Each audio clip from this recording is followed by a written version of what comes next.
નમસ્કાર. રાજકોટ શહેરમાં લોકોને સાથે રાખીને વિકાસના કામો સતત કરવામાં આવશે તેવી વાત રમ્યા મોહને કરી.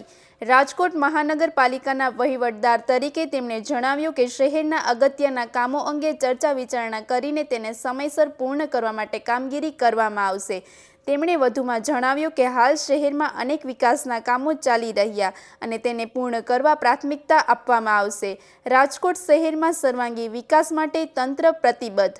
વધુ સમાચાર માટે જોડાયેલા રહો આરપી ગુજરાત ન્યૂઝ રાજકોટ મહાનગરપાલિકાના વહીવટદાર તરીકે ચાર્જ સંભાળી લીધી છે અને જે વહીવટી તંત્રના જે વડા કમિશનરશ્રી અને એમની ટીમ જોડે આજે મીટિંગ પણ થઈ ગઈ છે. ખૂબ સારી રીતે અહીંયા કામગીરી જનતા માટે આ તબક્કે જ્યારે ચૂંટાયેલ બોડી નથી એ બધાના સહકારથી ખૂબ સારી રીતે આપણે કરી શકશું. રાજકોટની જનતા માટે મને કોન્ફિડન્સ છે.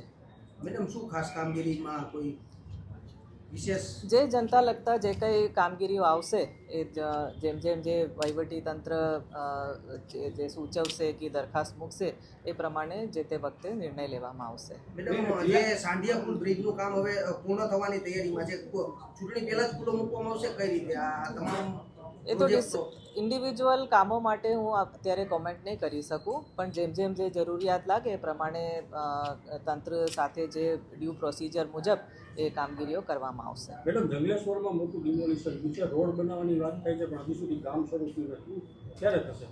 તો એ બધી એકચ્યુઅલી વહીવટી તંત્ર તરફથી જ કરવાનું રહેશે અને અત્યારે જે ખાસ કરીને જે એમરજન્સીના કામો હોય, અગત્યના કંઈ કામો હોય જે આ તબક્કામાં શોર્ટ ટર્મમાં જે સ્ટોપગેપ અરેન્જમેન્ટ તરીકે આપણે કરવું જ પડે એમ છે, એવા બધા જોડે ચર્ચા કરીને નિર્ણયો લેવામાં આવશે. કોઈ સ્પેસિફિક કામ માટે નહીં પૂછતા કેમ કે એ અત્યારે આપણે કમેન્ટ કરી શકીએ એવી પરિસ્થિતિમાં નથી. તમે મેડમ રાજકોટના કલેક્ટર તરીકે ફરજ બજાવી છે, રાજકોટની ભૌગોલિક પરિસ્થિતિથી વાકેફ છે, શું તમને લાગે છે ખાસ કરવાનું?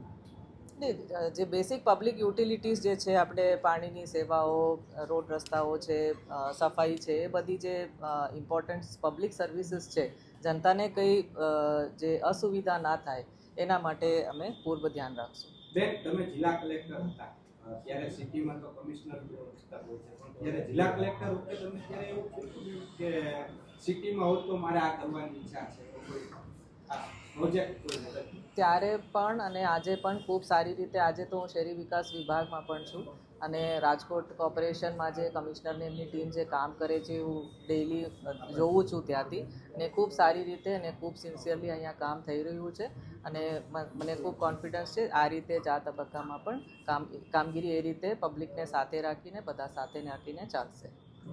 Okay, thank you.